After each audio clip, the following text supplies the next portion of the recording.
and some of you guys are going to be kicking me for this number. Like, why didn't you go get a little bit more to finish it out? 2018, I logged 1,299 and 1/2 miles.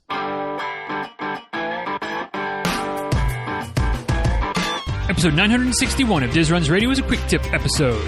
Today's quick tip: long-term effects of heart rate training.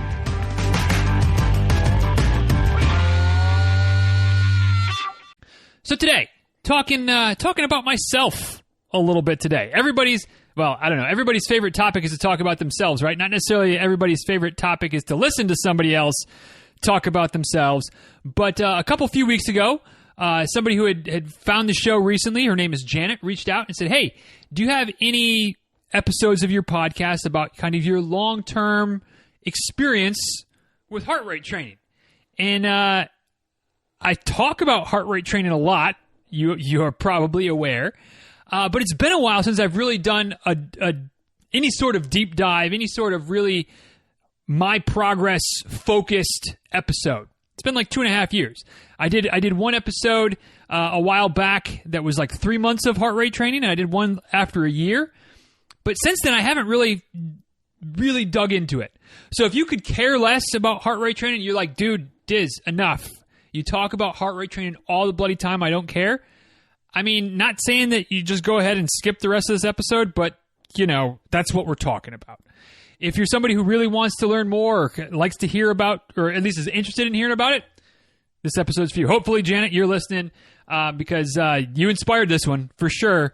So here we go. So, a few things, I guess, to kind of set the table, right? When it comes to I'm going to use some terms relatively interchangeable today. Heart rate training, MAF training, effort-based training. In general, they're all kind of saying the same thing. Basically, what I'm talking about today is the idea of running easy most of the time, mixing in a speed work once in a while, and how I've seen it progress over the years in myself. That's a key there as well, because this is talking about myself. This is talking about N equals 1. When it comes to heart rate training, effort-based training, whatever you want to call it, I believe it's maybe the best way to train long-term across the board. Does that mean that I think that my results would be the exact same for everybody? No. Can I see a scenario where it doesn't work for people? Absolutely. Specifically, if the idea of slowing down, maybe running by heart rate, maybe running by RPE, zones, whatever, if that adds so much stress or at least sucks the joy out of running because you're not running as much, then maybe it's not the right thing for you, okay? Because it's not always fun. I'm not going to pretend like it is. But I've had a lot of progress, seen a lot of progress. Some of the folks I work with have seen a lot of progress by following this type of training philosophy, running easy most of the time. And so here's where I stand after 3.5 years, I think, having gotten most of my disclaimers out of the way. So again, these are my results. N equals 1. Take it for what it's worth. But here are some of the types of changes that you might see if you stick with an effort-based, running easy most of the times type of training philosophy, whether it's hardcore Patron, whether it's more 80-20, whether it's zones, whatever. The details you can kind of work themselves out as you go. But run easy most of the time. This is what's worked for me. May or may not see similar results for yourself. So what are some of the progress notes I've seen over the last, now it's been a little over 3.5 years. For context, I started hardcore Patron heart rate training December of 2017. So we're, July 2021 now, 3.5 years later. Where do we stand? So the last 3.5 years, I have been more consistent as a runner than I have ever been. Period. And it's not even close.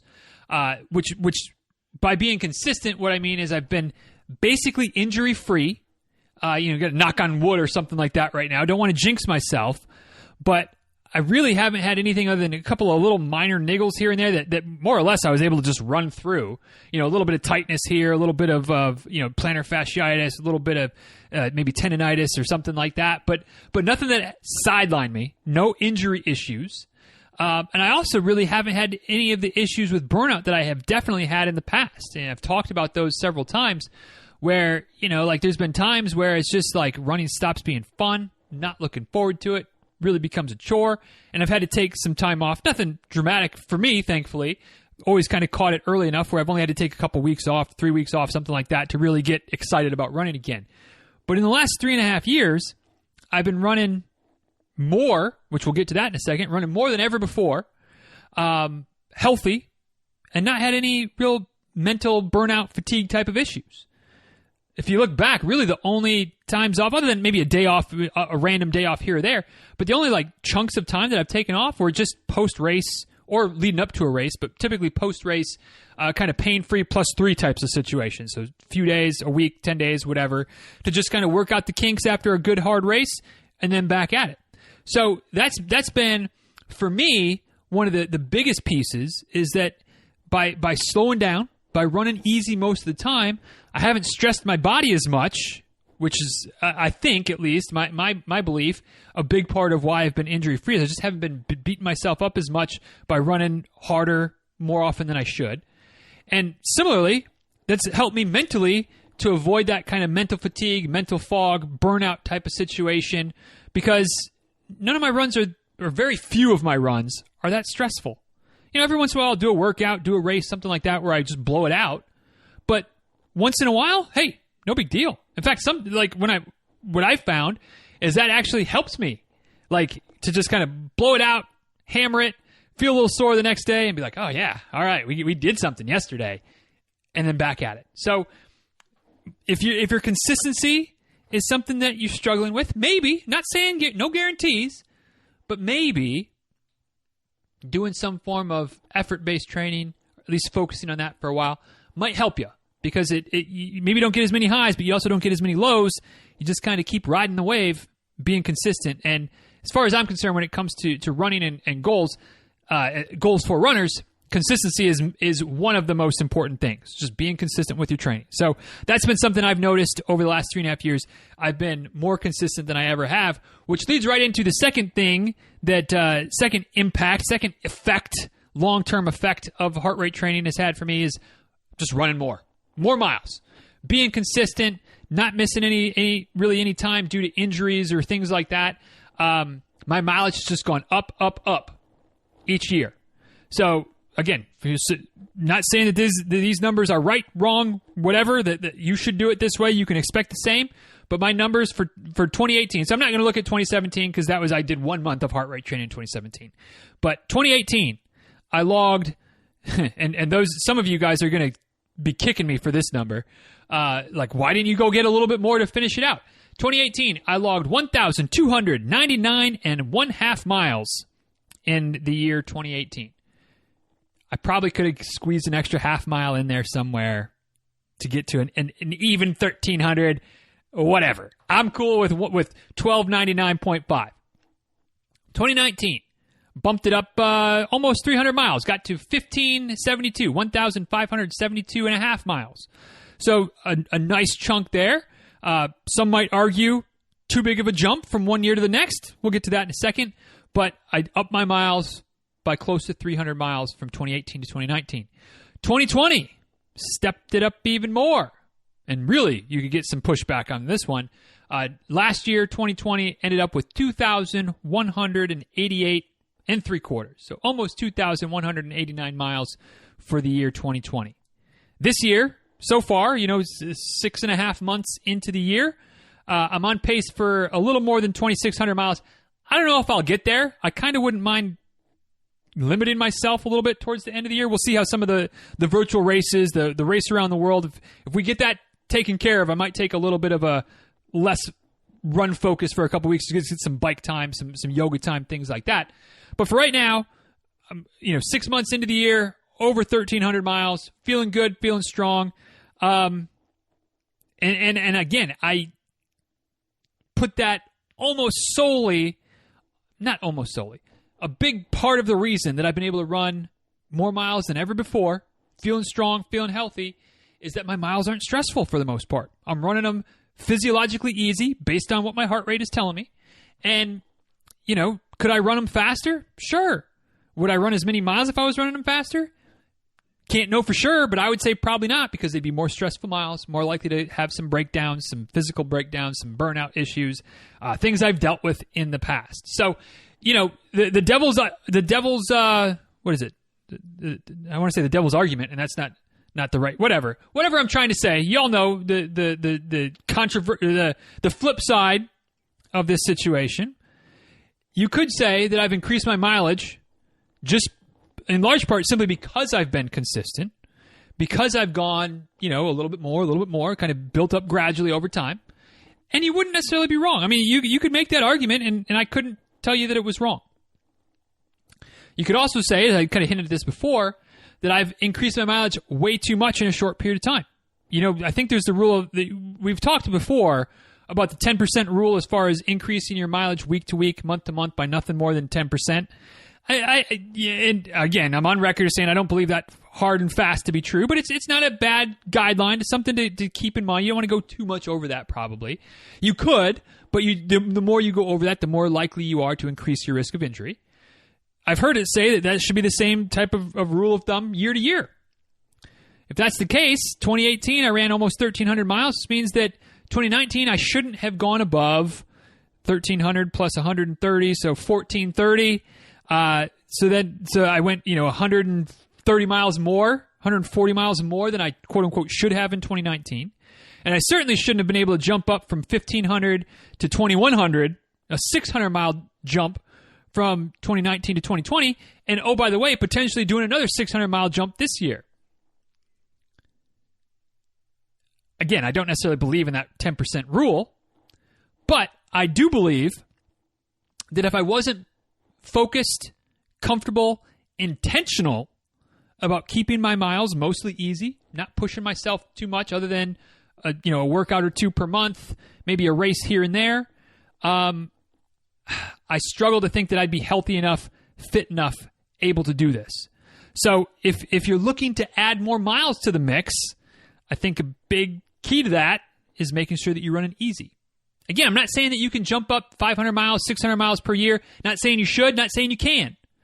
Just saying, if you're looking to increase your mileage but have struggled with injuries in the past, potentially slowing down, running easy most of the time might help. It's worked for me. At least it's been a big part of why it's worked for me, I think.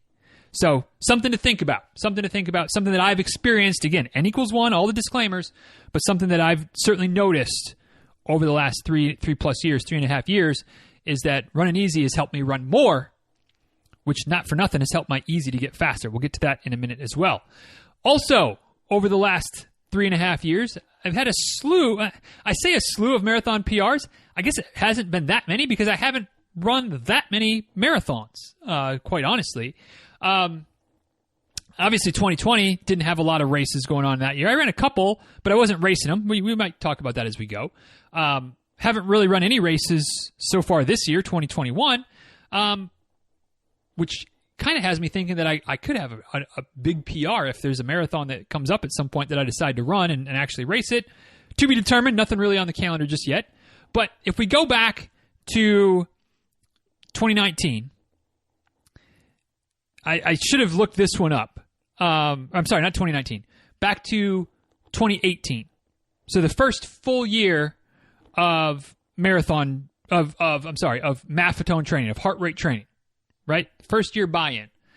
I think my marathon PR was something like 410-ish, something like that. 414, something like that. 410, 415, somewhere in that range was my marathon PR. But I hadn't really raced a marathon in a while.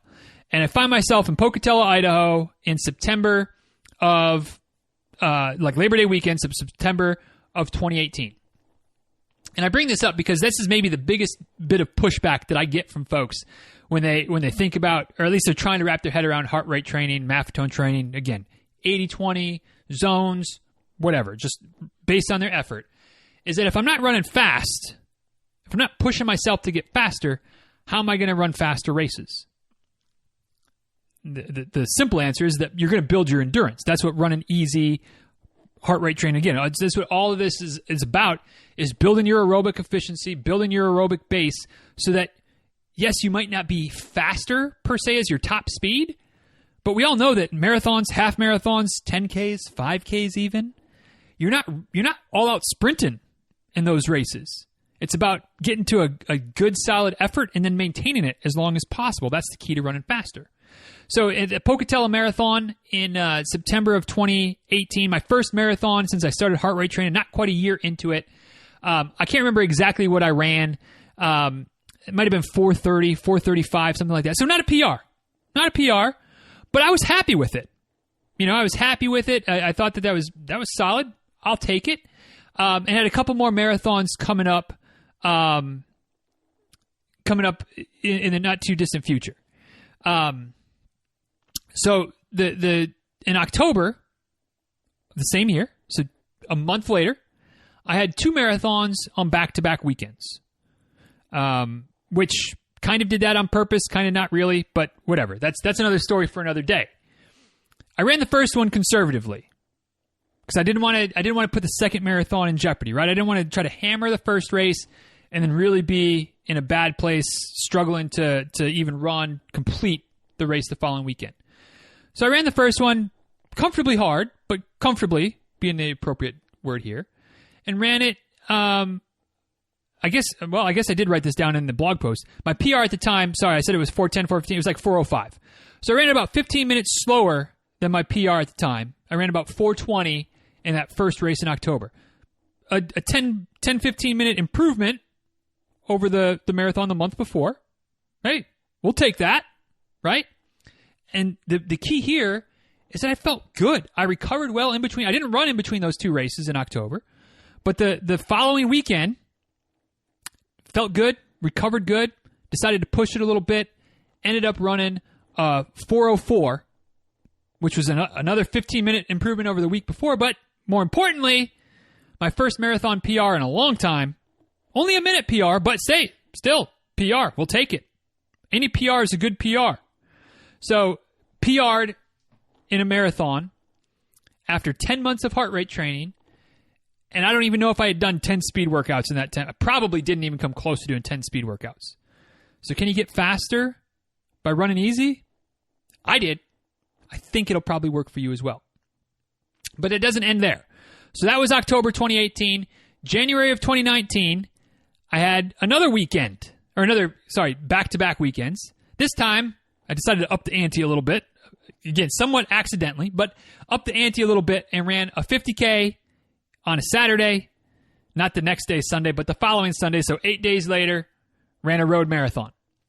The 50K, I ended up with a PR, although, 50K ultramarathon PRs is all kind of wishy-washy. But I ended up with finishing in just over 6 hours. Still trying to break 6 hours in the 50K, by the way, but that's, we'll get there.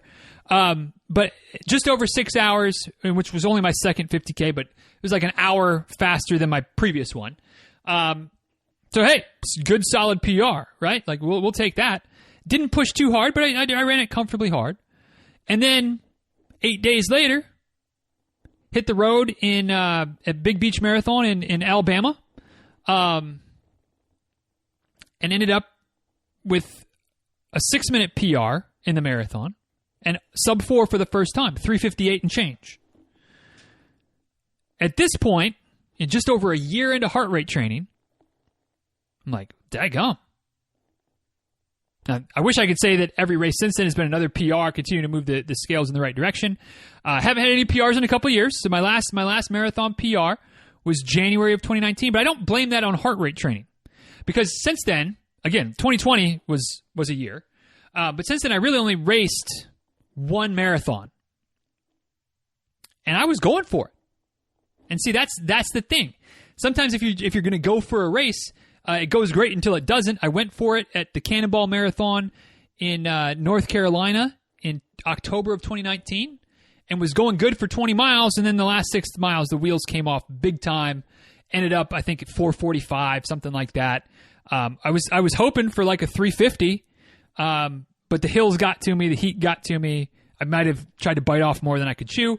Blew up. again, I don't blame that on heart rate training. I just blame that on, hey, I was aggressive. I went for it. Didn't work. A week after that, I ran another marathon, the Marine Corps Marathon, which was never a goal to PR. That was a goal to take some pictures, have a good time. It was also a freaking monsoon for the first 18 miles of the race. So that one was another like 4:45, 5-hour marathon, but I was fine with that. Like that one was fine. And then since then, the only races I've ran were the Goofy Marathon weekend. I guess the Goofy Challenge. So a half marathon, back-to-back days at Disney World, never intending to PR. But the moral of the story is, for me, in my N=1 situation, there's no doubt that I've gotten faster in races by doing heart rate training. All right. Again, could you make the argument that if I was pushing myself more, could I have been faster? Perhaps. I'm not going to say no way. What I am going to say is that also increases the chance that I could have been injured. Could have had some fatigue issues, some burnout issues. And those things can erase a lot of progress real quickly. So, if long-term PRs are something that I'm working towards Boston, working towards things like that, heart rate training can help. Worked for me. May or may not work for you. Again, I don't know. I'm not making any promises. I'm just saying that in my experience, it's undeniable that I've gotten faster in races, at least despite doing heart rate training. I would argue as a result of doing heart rate training.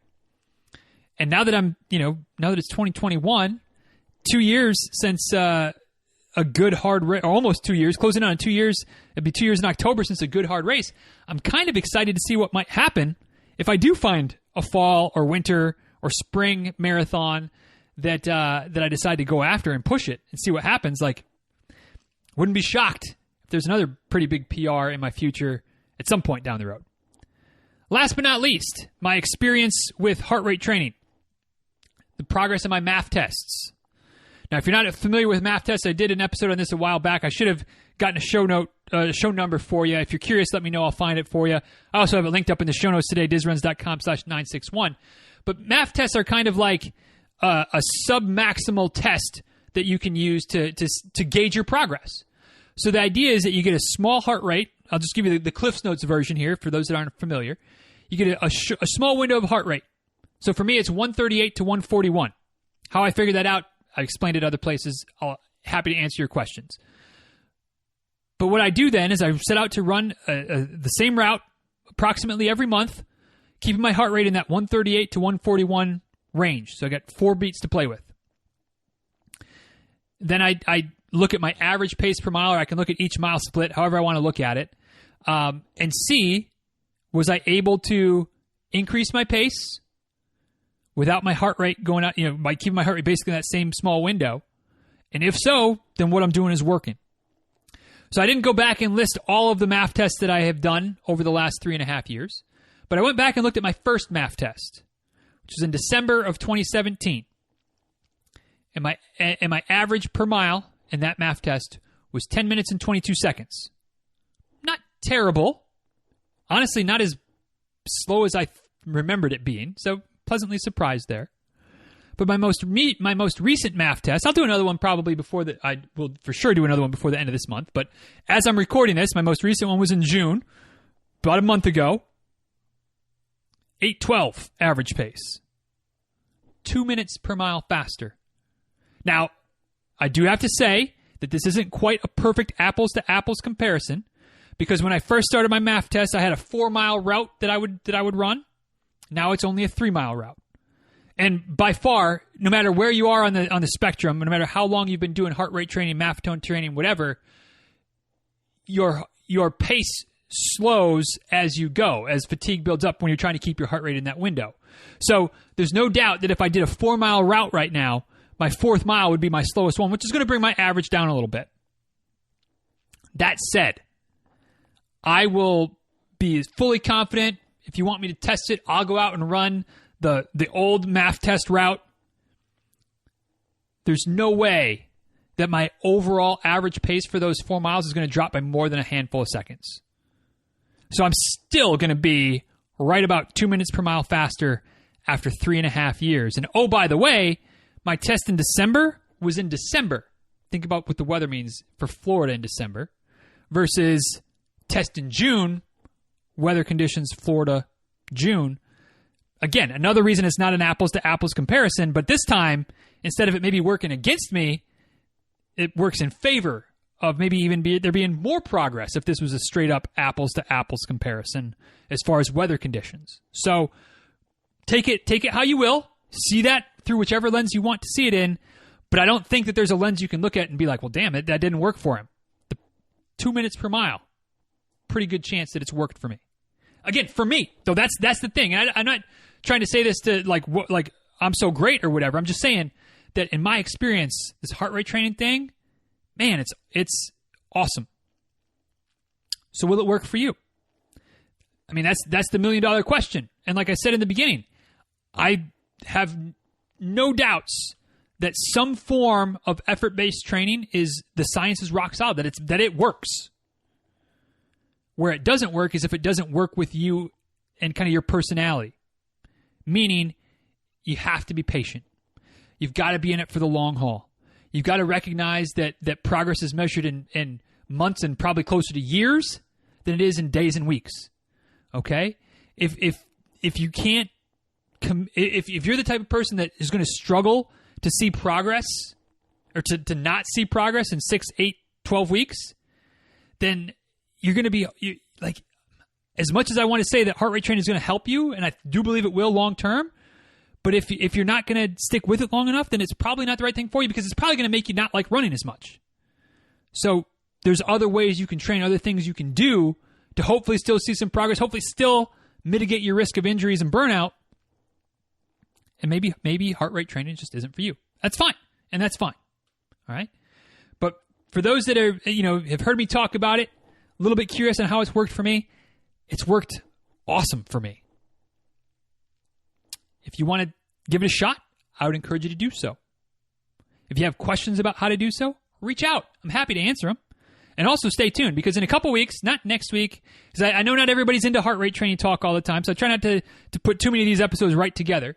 But in a few weeks, I'm going to do an episode on kind of some tips and some tricks and some things that I've learned over the 3.5 years that will hopefully make it a little bit easier for those of you who are new, or maybe those of you who are frustrated at how easy it is for your heart rate to go up over whatever limits you have set for yourself or whatever guidelines you're trying to stay within. Some ways to try to tilt the odds in your favor of keeping that heart rate in check. So that's coming up in a few weeks. Until then, we've got Q&A episodes. We've got other things coming up over the next few weeks, but we'll get to that one. But Janet, thank you for giving me the idea to do this episode. I know heart rate training can be frustrating, but man, it's worked out great for me.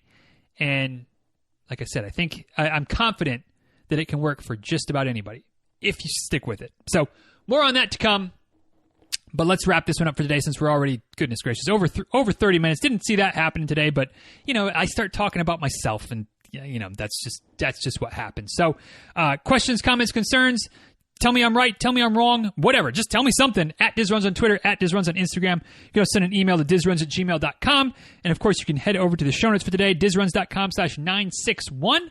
dizruns.com/961. You can, scroll on down, memes, GIFs, links, the whole nine. Also, there's that comment section. You can give me your feedback there. And if you do watch this on YouTube, let me know. I don't know how many people. I don't feel like a lot of people are watching this on YouTube, but if you are, we'd love to hear from you in the comment section there as well. And with that, we'll go ahead and wrap this one up. Once again, if you haven't entered the giveaway yet, do it. dizruns.com/giveaway. You got to be in it to win it. New winner picked in just a couple weeks as this episode comes out the first part of August. We'll pick a winner. And, if/when you want to work with me, hey, it's on the house. Happy to do it. And until then, y'all, please be well. Take good care. Thanks again for listening. And good luck with the heart rate training if that's something you're so inclined with. But I'm going to keep on keeping on. That's for sure. But anyway, until next time, y'all. See you.